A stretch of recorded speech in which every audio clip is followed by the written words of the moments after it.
Hey, good afternoon, it's Friday. It's cold again. Didn't get out yesterday. I was stuck behind a big fat hairy, very selfish desk yesterday that wouldn't let me go. So didn't get to talk to you guys.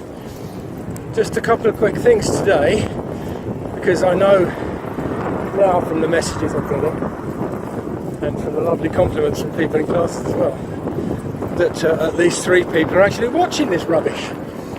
So thank you for that. Thank you for the messages this week. Thank you to Joanna, who I have no idea who she is, found me on YouTube and just sent me a message to say thank you for just encouraging her to get on and do one tiny thing that she's been putting off for ages because she thought it'd be really scary. And my nice smiley face persuaded her to just do it. And she did it. And it wasn't a big deal, and her week has turned out so much differently to the way it was going to. So thanks for that. Thank you for all of those of you who told me off for not wearing my crash hat. Here's the deal, okay? I am a grown-up. B,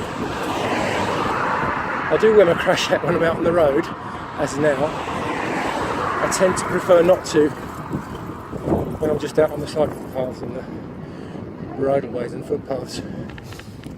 I like the wind in my hair, and trust me, I don't go fast enough to come to any harm at all if I were to topple over.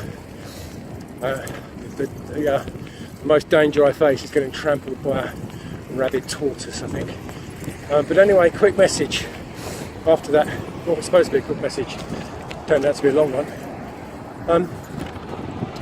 I gave you a choice earlier in the week. For those of you who are following me, or 2 of you, the choice you've had this week is either to make one small change that you need to make, not loads, just one, make one small change that you needed to make for a different outcome to this week than might otherwise have been the case. And the other choice was to write that list. Do you remember?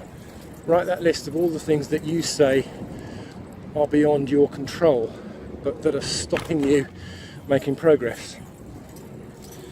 And I said, when you've written that list, it's a pretty damn certainty that when you look through that list, you'll find one thing and you'll realise you've been a bit of an idiot allowing that thing or that person or that circumstance to halt your progress. So if you've done one of either of those 2 things, well done. And I know that a couple of you have, because you've spoken to me about it. If you haven't, then do you know what? Give it a rest for the weekend. Have the weekend off. Just clear your mind. I often talk about your mind being your desk, and sweep all the crap out of your mind for the weekend. Have a weekend off. Try and get as much enjoyment out of your weekend as you possibly can, and come back to it on Monday. And if you still can't decide or figure out what change to make or how to make it, just talk to me. Drop me an email, drop me a Facebook message. I promise I will help you. And I promise that if you ask me for help, you'll get help, and next Friday will be different to this Friday, okay? It's Valentine's weekend. Have a really, really lovely weekend with the people you love, whether that be partners or family. I'm certainly intending to have a nice weekend plan in between classes. And you relax, just relax this weekend. Take the pressure off. And I will talk to some of you over the weekend, and that's been lovely this week to talk to you and actually get messages from you. Otherwise I'm having a weekend kind of off. Got classes to run, but kind of off as it ever gets for me. And I will speak to you on Tuesday. Have a lovely, lovely Valentine's weekend if you've got stuff planned.